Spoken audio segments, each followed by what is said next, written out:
Hello, I'm Dr Nicola Tallis, and behind me here you can see this beautiful painting by William Simson, The Princes in the Tower. The Princes in the Tower are Edward IV's two sons and nephews of Richard III.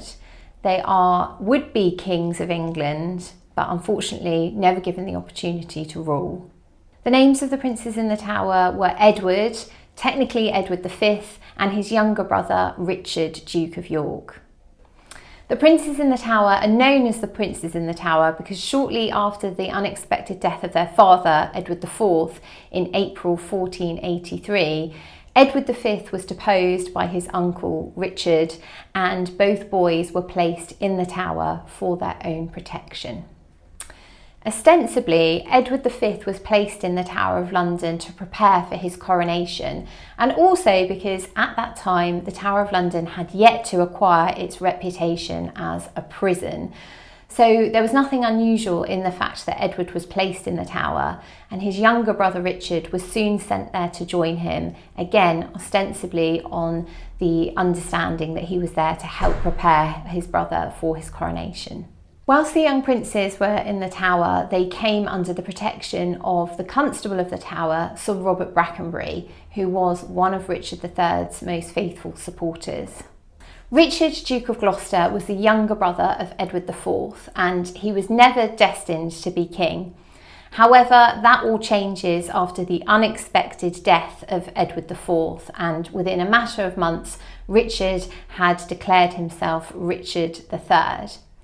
He's a man with a mixed reputation. There are some who believe that he was responsible for the murder of his nephews, the Princes in the Tower, whilst others believe that this is an unfair slur on his character. And so he is someone who, to the present day, continues to very much divide popular opinion. The painting behind me depicts the murder of the Princes in the Tower on the orders of Richard III. There is a source that says that the two boys were smothered one evening whilst they slept, and this is exactly what you can see happening in the painting. There are many who believe that the princes were murdered on the orders of their uncle Richard, but there have been other candidates who have been suggested, including the Duke of Buckingham, Richard's one-time ally, and Margaret Beaufort, the mother of Henry VII. Equally, there are those who believe that the princes weren't murdered at all and in fact did go on to survive. The truth of the matter is that we don't know for sure and perhaps never will. According to one source, Sir Thomas More, we're told that Richard gave orders to his trusty henchman Sir James Tyrrell to arrange the murder of the Princes in the Tower, and Sir James employed the services of 4 men to help him to achieve this, and we can see 2 of those in the painting behind me. The Princes in the Tower is one of history's most enduring mysteries, and today we may never know for sure exactly what happened to them. However, at the end of the 17th century, the bones of possibly 2 children were discovered in the Tower of London, and at that time, on the orders of Charles II, they were reburied in Westminster Abbey in an urn on the assumption that they were those of the princes. Over the centuries, the mystery of the Princes in the Tower and what fate may have befallen them has continued to fascinate and inspire sympathy in generations. The Victorians were particularly interested in what may have happened to the princes, and that is reflected in the image you can see behind me. In the early 20th century, the urn in Westminster Abbey was opened and the bones were examined. However, since then, medical science has developed enormously, so today we still can't be sure if those bones are those of the princes or not. There are some who believe that the princes weren't murdered at all, and that they did indeed survive the reign of their uncle Richard III.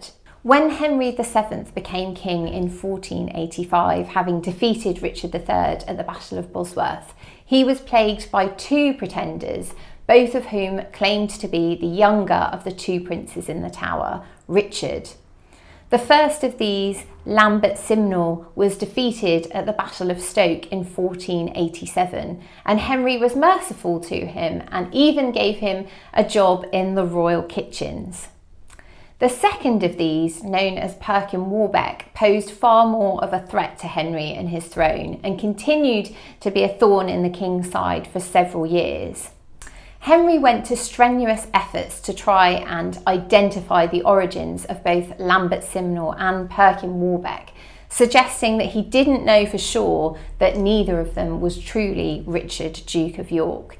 And this in itself is suggestive of the fact that he wasn't at all involved in the disappearance of the princes in the Tower. What were people at the time of the prince's disappearance saying about their ultimate fate? Well, rumours were swirling within Richard III's own lifetime that he had had his nephews murdered, a rumour that he neither confirmed nor denied. This was something that would return to plague Henry VII in later years when he was forced to contend with Perkin Warbeck, who managed to curry the support and favour of several European rulers who he convinced, or supposedly convinced, of his true identity as the son of Edward IV. Eventually, after a failed attempt to invade England, Perkin Warbeck surrendered to Henry VII, who treated him generously. Perkin was even allowed to live at court, but after a failed attempt to escape, he was incarcerated in the Tower of London. He would eventually be executed in November 1499, at the very end confessing that he was not the son of Edward IV, but was indeed a pretender. We will never know exactly what happened to the princes in the Tower. Were they murdered on the orders of their uncle Richard III or at someone else's hand? Or did they indeed survive? Could Lambert Simnel or indeed Perkin Warbeck really have been one of the princes in the Tower? Today, we will never know, and rumours as to their eventual fate continue to swirl.